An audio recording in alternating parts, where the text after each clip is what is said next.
الحمد لله رب العالمين والصلاة والسلام على رسوله الأمين وعلى آله وصحبه أجمعين ومن تبعهم بإحسان إلى يوم الدين أما بعد. عن عقبة بن عامر رضي الله عنه عن النبي صلى الله عليه وسلم قال: من نجاة يا رسول الله؟ قال: أمسك عليك لسانك وليسعك بيتك وابكي على خطيئتك. رواه الترمذي.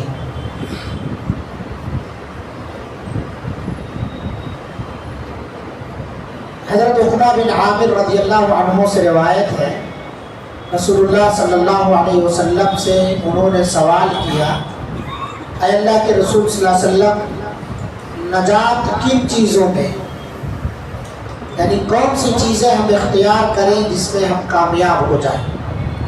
تو آپ صلی اللہ علیہ وسلم نے نجات کے 3 اسباب بیان فرمائے۔ امسک علیک لسانک، اپنی زبان کو قابو میں رکھو، ولیسعک بیتک، اپنے گھر کو لازم پکڑو، وابکی علی خطیئتک، اور اپنے خطاؤں پر رو۔ یہ حدیث سنن ترمذی کی حدیث ہے اور حدیث صحیح درجے کی ہے۔ اس حدیث میں اگر ہم غور کریں تو 3 اسباب جو بیان کیے گئے ہیں نجات کے لیے، اس پر اگر ہم عمل پیرا ہو جائیں تو دنیا میں بھی اور آخرت دونوں جگہوں پر نجات ہے۔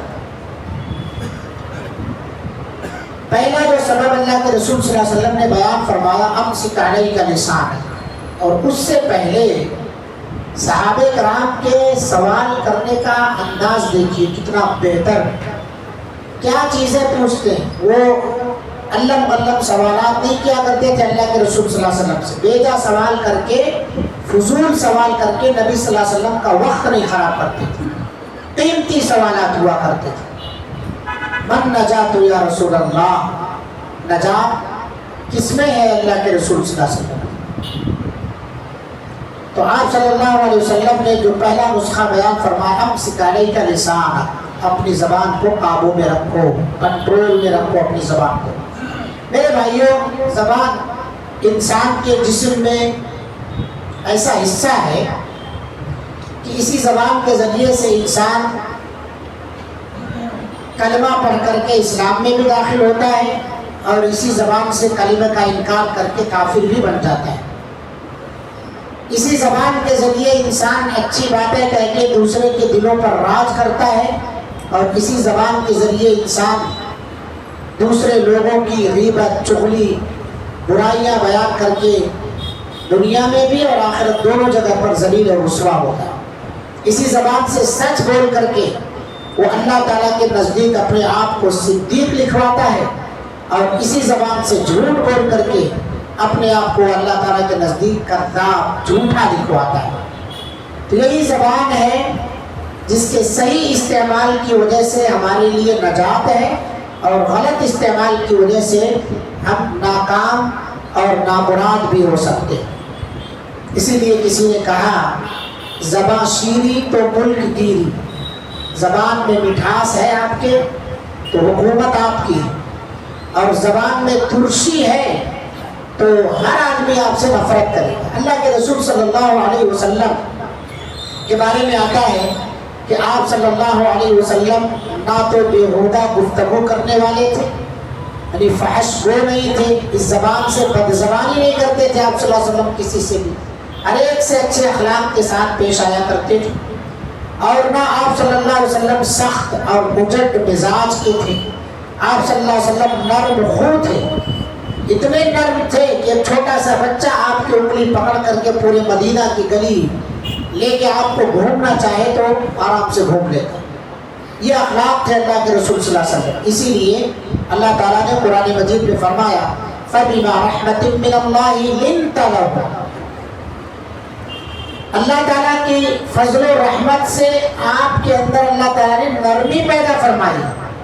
وَلَوْ كُنْتَ فَظًّا غَلِيظَ الْقَلْبِ، اگر آپ بد زبان ہوتے، سخت اور اجڑ مزاج کے ہوتے، سخت دل ہوتے، لنفضوا من حولک، تو آپ کے اطراف میں جو لوگ اور جو بھیڑ جو مجمع جمع ہے یہ آپ کے ارد گرد نہ رہتے، یہ آپ کی اچھی زبان استعمال کرنے، ہر ایک کو اس کا حق دینے، اچھے اخلاق اور اچھے رویے سے پیش آنے کی وجہ سے یہ جمگھٹا آپ کے ارد گرد لگا ہوا ہے۔ تو زبان انسانی جسم کے اندر اچھی چیز بھی ہے، خراب چیز بھی ہے۔ ایک مرتبہ حضرت لقمان سے ان کے جو مالک تھے، ان کے مالک یہودی تھے، انہوں نے چند دینار یا درہم میں انہیں خریدا تھا، تو ان کے مالک نے کہا کہ باغ میں گیا اور کہا کہ جانور ذبح کرو اور اس کا جو سب سے اچھا حصہ ہو اسے لے کر کے آؤ۔ ذبح کرنے کے بعد وہ دل اور زبان ایک تشت میں رکھ کر کے پیش کی، کہا اچھا ٹھیک ہے۔ چند دنوں کے بعد پھر آیا مالک اور کہا بکری ذبح کرو اور اس کا جو سب سے بدترین حصہ ہو گوشت کا وہ لے کر کے آؤ۔ تو پھر وہی دل اور زبان لے کر کے گئے۔ مالک بھڑک اٹھا اور کہا کہ کیا بیوقوفی ہے، پہلی مرتبہ کہا تھا اچھی چیز لے کر کے آؤ تو بھی یہی دل اور زبان لے کر کے آئے تھے، اور دوسری مرتبہ کہا کہ جو سب سے خراب حصہ ہو جسم کا وہ لے کر کے آؤ تو تم پھر یہی دل اور زبان لے کر کے آئے ہو۔ اس نے کہا کہ حقیقت یہی ہے، اس میں چلانے جلانے غصہ ہونے کی ضرورت نہیں۔ کہا کیسے، سمجھاؤ مجھے، اچھا حصہ کیسے ہے؟ کہا دل تمام انسانی جسم کا سردار ہے، یہ اگر سدھرا ہے تو پورا جسم سدھرا ہے، اور زبان کا بھی مسئلہ ایسے ہی ہے، زبان اگر ٹھیک ٹھاک ہے تو پورا جسم سلامت ہے، زبان ٹھیک ٹھاک نہیں ہے وہ تو گولیاں بول کر کے اندر چلی جاتی ہے اور مار جسم کے دوسرے حصوں کو پڑتا ہے۔ کہا صحیح کہا تم نے۔ تو اس اعتبار سے اگر دیکھا جائے تو قرآن نے بھی اور حدیث نے بھی اسی کا تذکرہ فرمایا۔ اللہ کے رسول صلی اللہ علیہ وسلم نے کہا جو آدمی اپنی دو چیزوں کی حفاظت کی ضمانت دے دے میں اسے جنت کی گارنٹی دیتا ہوں، شرمگاہ کی جو اس کے دونوں پیروں کے درمیان ہے اور زبان کی جو اس کے دونوں داڑھوں کے درمیان۔ تو زبان کی حفاظت کی اگر ضمانت مل جائے یا آپ اپنے زبان کی حفاظت کر لے جائیں تو آپ سب سے بڑے کامیاب ہیں۔ اسی زبان کی وجہ سے ہم سے لوگ نفرت کرتے ہیں، ہماری زبان صحیح نہیں ہے، کون سا لفظ کب بولنا ہے یہ سلیقہ نہیں معلوم ہے ہم کو۔ کبھی ایسا ہوتا ہے کہ ہم بات تو درست کہہ رہے ہیں لیکن موقع محل مناسب نہیں، بات سچی ہے، حق ہے، مگر وہ موقع محل درست نہیں، اس وقت نہیں بولنا چاہیے، اور بات بھی درست ہو موقع بھی درست ہو، لیکن غور کرنا چاہیے کہیں اس بات سے فتنے کا اندیشہ تو نہیں۔ میں اگر یہاں بول جاؤں گرچہ حق ہو، کچھ لوگ کہتے ہیں میں منہ پہ بات کرتا ہوں، مجھے ڈرنے لگتا، جو بولنا کھری کھری میں منہ پہ سناتا ہوں، اچھی بات ہے آپ سناتے ہیں لیکن بات درست ہونی چاہیے، انداز درست ہونا چاہیے بولنے کا، اور جگہ بھی مناسب ہونی چاہیے، وہاں آپ کو بولنا ہے یا نہیں بولنا ہے یہ بھی دیکھنا چاہیے۔ صرف اچھی بات بولنا، حق بات بول دینا یہ کمال کی بات نہیں، حق بات بولیے لیکن اس کا موقع محل ہونا چاہیے۔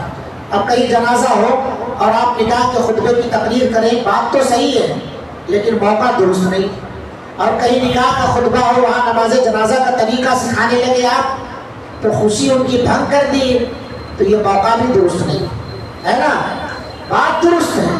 تو اس لیے ہم کو چاہیے کہ ہم اپنے زبان کی حفاظت کریں اور صحیح صحیح جملے استعمال کریں۔ اللہ تعالیٰ نے قرآن مجید میں فرمایا، ابھی آپ نے پہلی رکعت میں سنا، یا ایھا الذین آمنوا اتقوا اللہ وقولوا قولا سدیدا، اے ایمان والو اللہ سے ڈرو، سیدھی اور درست بات کرو۔ قول سدید اسے کہتے ہیں جو تیر، جیسے تیر کو ہم سیدھا کرتے ہیں تب جا کے نشانے پر لگتی ہے، ایسے ہی بات درست ہونی چاہیے، پر موقع ہونا چاہیے، اس بات سے کوئی فتنہ برپا نہیں ہونا چاہیے۔ آج ہماری رشتہ داریاں، دوستوں یاروں کی محفلوں میں جو کھٹائی یا رنجشیں ہیں صرف زبان کی وجہ سے، اسی لیے کسی حکیم نے کہا کہ آپ بات اس انداز سے کرو، اتنا احتیاط برتو جیسے مچھلی کھاتے وقت کانٹے کا احتیاط برتتے، کہیں چبھ نہ جائے۔ ایسے ہی بات بولتے وقت اتنا محتاط رہو کہ آپ کی بات سے کسی کو تکلیف نہ ہو جائے، کیونکہ مچھلی کا کانٹا تو نکل سکتا ہے مگر دل کا زخم جب بات سے لگ گیا تو اس پر رفع نہیں ہو سکتا ہے، اس کا خیال کرنا چاہیے۔ اسی لیے کہا جاتا ہے مدت و سوچنا مختصر بولنا، موقع مال کے حساب سے آپ بات کریے، گفتگو کیجیے۔ اللہ کے رسول صلی اللہ علیہ وسلم کی حدیث ہے فَلْيَقُلْ خَيْرًا أَوْ لِيَصْمُتْ، آدمی بات کرے تو چاہیے کہ اچھی بات کہے ورنہ خاموش رہے، خاموشی میں نجات ہے۔ بہت زیادہ پر موقع جہاں آپ کو بولنا نہیں ہے وہاں آپ بول رہے ہیں، نہیں بولنا چاہیے، وہاں خاموش رہنا چاہیے۔ دو لوگ آپس میں معاملہ اپنا حل کر رہے ہیں، آپ کی ضرورت محسوس نہیں کی جا رہی، تیسرے کے بیچ میں نہیں جا کے بولنا چاہیے۔ دو لوگ گفتگو کر رہے ہیں، آپ بیچ میں جا کر کے ٹائم نہ اڑائیں، اجازت لے پہلے، میں آپ لوگوں کے ساتھ شریک ہو سکتا ہوں۔ کسی سے جیسے عالم دین سے کوئی مسئلہ پوچھنے کے لیے ایک آدمی بیٹھا ہے، دوسرا آدمی جب آئے پوچھنے تو اجازت لے کر کے وہاں پر آئے کہ مجھے کچھ جلدی کام تھے، ضروری کام تھے، ایک سوال آپ سے کرنا تھا، اجازت ہے کیا؟ ایک آدمی بیٹھا ہے تو آپ آ کر کے اس کے بیچ میں ڈسٹرب نہیں کرنا چاہیے، وہاں آپ کو خاموش رہنا، دوری بنائے رکھنا چاہیے۔ یہ سب آداب ہیں، ان آداب کا خیال رکھنا چاہیے، تو اس کے اندر نجات ہے۔ اپنی زبان کو کنٹرول میں رکھو، یعنی اچھی بات کہو، اور اللہ کے رسول صلی اللہ علیہ وسلم نے کہا ہے الکلمۃ الطیبۃ صدقہ، اچھی بات کہنا بھی صدقہ ہے۔ اچھی بات کہو، اچھے انداز سے کہو، اور قول معروف خیر من صدقہ، اللہ تعالیٰ قرآن میں کیا کہتا ہے؟ قول معروف۔ قول معروف کون سی ہے؟ جس سے کسی کو تکلیف نہ پہنچے، کسی کی دل آزاری نہ ہو، کسی کے حد کے عزت نہ ہوتی ہو، اور وہ بات دنیا اور آخرت دونوں میں کامیابی اور بھلائی کا ذریعہ ہو، اسے قول معروف کہا جاتا ہے۔ قول معروف خیر، قول معروف یہ اس صدقہ سے لاکھ گنا بہتر ہے یتبعها اذا، جسے آپ کر کے پھر جس پر کر رہے ہیں اسے تکلیف پہنچا رہے ہیں۔ اس سے بہتر ہے کہ آپ بھلی بات کہہ دو، خاموش رہو۔ آپ اس کو لاکھ روپے کی مدد کر کے زندگی بھر احسان جتا رہے ہو، یہ بہتر نہیں ہے۔ ایک آدمی اس کے لیے صرف دعائیں دے کر کے چلا گیا، اس نے بڑا اچھا کام کیا، یعنی آپ اس سے اچھے نہیں ہو گئے۔ تو اللہ تعالیٰ نے کہا قول معروف خیر من صدقۃ یتبعها اذی، اسی میں نجات ہے۔ صحابی رسول نے پوچھا کس میں نجات ہے؟ تو کہا امسک علیک لسانک، اسی لیے ہم سب کو اپنی زبان کا صحیح استعمال کرنا چاہیے۔ حضرت معاذ بن جبل رضی اللہ عنہ نے پوچھا اللہ کے رسول صلی اللہ علیہ وسلم کیا زبان سے جو کچھ ہم بولتے ہیں اس کا بھی اللہ تعالیٰ حساب کرے گا، یا اس کی کٹائی بھی ہوگی، اس کی وجہ سے لوگ جہنم میں جائیں گے؟ تو نبی صلی اللہ علیہ وسلم نے کہا کہ ہاں، کیوں نہیں جائیں گے، تیری ماں تجھے بن کرے۔ لوگ کثرت سے جہنم میں جو جانے کی وجہ ہے یہی زبان ہے، یہی زبان کا غلط استعمال ہے، اس کا صحیح استعمال کرنا چاہیے۔ نہیں آتا ہے طریقہ، خاموش رہو، مت بولو، کسی اور کے ذریعے سے بولنے لگاؤ، بھائی مجھے بات کرنے کا سلیقہ نہیں ہے، آپ ذرا اسی بات کو اچھے انداز سے بول دیجیے، پوچھ لیجیے، ورنہ ادب سیکھیے۔ بات چیت کے گفتگو کے آداب ہیں، اسی لیے اسلامی شریعت میں اس کا خیال رکھنا چاہیے۔ دوسرا سبب جو بتایا اللہ کے رسول صلی اللہ علیہ وسلم نے وَلْيَسَعْكَ بَيْتُكَ، اپنے گھر کو لازم پکڑو، بلا وجہ گھر سے باہر نہ جاؤ۔ موجودہ دور فتنوں کا دور ہے، اور آپ دیکھ ہی رہے ہیں، نہ معلوم کہاں کون سا کب حادثہ ہو جائے، آپ محتاط ہو کے تو جا رہے ہیں لیکن سامنے والا ٹھوک دیتا ہے۔ دوسری چیز یہ ہے کہ اس جرم میں آپ کو پھنسا دیا جائے، یہ بھی مسئلہ ہے۔ کچھ لوگ تماشا کر رہے تھے آپس میں، جب گھٹا لگا کر کے آپ خالی دیکھنے گئے وہاں پر، آپ کا نام اس میں پھنس گیا۔ کچھ لوگ ایسے ہوتے ہیں جو گینگ اور پلان بنا کر کے بیٹھے رہتے ہیں کہ کوئی بھی مسلمان آئے گا پکڑ کے مار دیں گے، آپ اس کے شکار ہو جاتے ہیں۔ اسی لیے اللہ کے رسول نے کہا وَلْيَسَعْكَ بَيْتُكَ، گھروں کو لازم پکڑنا صرف عورتوں کے لیے ضروری نہیں ہے، مردوں کو بھی بلا ضرورت گھر سے باہر نہیں نکلنا۔ اس حدیث سے مسئلہ نکلتا ہے کہ مردوں کو بھی بلا ضرورت گھر سے باہر نہیں جانا چاہیے۔ اللہ نے گھر دیا ہے، کرایہ بھر رہے ہیں، اپنا ذاتی مکان ہے، نعمت ہے بہت بڑی، بہت بڑی نعمت ہے۔ کتنے لوگ بے گھر ہیں، ویران ہیں، کھلے آسمان کے نیچے پڑے ہوئے، اس نعمت کا شکریہ ادا کرو، گھر میں رہو، گھر والوں کا ہاتھ بٹاؤ اور اس گھر کو آباد رکھو، اللہ کے ذکر سے، تلاوت قرآن سے، نوافل اور دیگر اذکار وغیرہ کے اہتمام سے۔ وَلْيَسَعْكَ بَيْتُكَ، گھر میں بیمار لوگ ہیں، ماں باپ ہیں، بوڑھے ہیں، ضرورت مند ہیں، جوان بچے، ان کی خدمت کریں۔ آج جوان بچوں کا آتا پتہ نہیں ہوگا، رات کے 12 بجے گھر میں پہنچتے۔ وَلْيَسَعْكَ بَيْتُكَ، اپنے گھروں کو لازم پکڑو، کام کاج سے ضروریات سے فارغ ہو جاؤ، بلا وجہ گھر سے باہر نہ رہو۔ وَابْكِ عَلَىٰ خَطِيئَتِكَ، تیسرا جو سبب بتایا گیا ہے اپنے گناہوں پر نادم۔ آج کسی کو اس کا گناہ بتایا جاتا ہے تو گناہ کا اعتراف کرنا تو دور، گناہ پر رونا تو دور کی بات ہے، وہ اپنے گناہ کو اعتراف بھی نہیں کرتا ہے کہ مجھ سے غلطی ہوئی۔ یہ دلیری ہے لوگوں کی، یہ جرات ہے لوگوں کی کہ اپنے جرم پر رونا تو دور کی بات ہے، اعتراف تک نہیں کرتے ہیں کہ ہاں مجھ سے غلطی، کیسے ہو سکتی غلطی؟ انسان ہے اس لیے ہو سکتی غلطی۔ کل بنی آدم خطاء وخیر الخطائین التوابون، پوری اولاد آدم گنہگار ہے، خطا کار ہے، اور ان میں سب سے بہتر وہ لوگ ہیں جو خطاؤں کے بعد نادم ہو جاتے ہیں، اللہ کی طرف رجوع ہوتے ہیں۔ جس سے غلطی ہو گئی ہے اس سے آپ رجوع ہو جائیے، معافی مانگ لیجیے، سب سے بہترین چیز ہے معافی مانگ لیجیے، اللہ رب العالمین آپ کو معاف کرے گا۔ نادم ہو جائیے، سامنے والا خود ہی آپ کو معاف کر دیتا ہے، لیکن اس پر دلیری دکھائیے، ہٹ دھرمی دکھائیے تو سامنے والا بھی طیش میں آتا ہے، شیطان بھڑکاتا ہے اور ہماری آپس کی دوستیوں میں خرابی پیدا کر دیتا ہے۔ تو ہمیں نادم ہو جانا چاہیے، ہمیں اپنی غلطی مان لینا چاہیے۔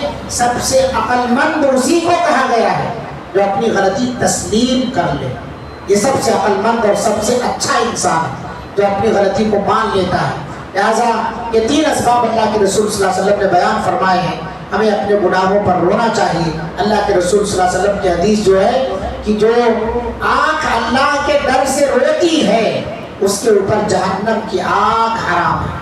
لن یلج النار احد بکا من خشیت اللہ، اللہ ہرگز اس آدمی کو جہنم میں نہیں ڈالے گا جس کی آنکھ اللہ کے ڈر سے روئی ہے، اس آدمی کو جہنم میں نہیں ڈالے گا۔ اس لیے اللہ سے ڈرو، اللہ سے ڈرو، اللہ کا خوف کرو، گناہوں پر دلیر مت بنو، گناہوں کا اعتراف کر کے نادم ہو، خیر الخطائین التوابون میں اپنے آپ کو شامل کرو۔ تو 3 اسباب اللہ کے رسول نے بیان فرمائے نجات کے۔ پہلی چیز یہ اپنی زبان کو کنٹرول میں رکھیے، دوسری چیز یہ ہے کہ اپنے گھروں کو لازم پکڑو، بلا وجہ گھر سے باہر نہ نکلو، فتنے کا دور ہے، اس لیے اپنے آپ کو بھی اپنے بچوں کو بھی گھروں میں قرار پکڑاؤ۔ تیسرا سبب اللہ کے رسول نے جو بتایا ہے نجات کا، وَابْكِ عَلَىٰ خَطِيئَتِكَ، اپنے خطاؤں کا اعتراف کر کے رو، اللہ سے توبہ و استغفار کرو۔ کہنے کا مقصد یہ ہے، اللہ سے دعا ہے اللہ تعالیٰ ہم سب کو کہنے سننے سے زیادہ عمل کی توفیق عطا فرمائے۔ آمین وآخر دعوانا الحمدللہ رب العالمین، والسلام علیکم ورحمۃ اللہ وبرکاتہ۔ سبحانک اللہم وبحمدک، اشہد ان لا الہ الا انت، استغفرک واتوب الیک۔ جزاک اللہ خیرا۔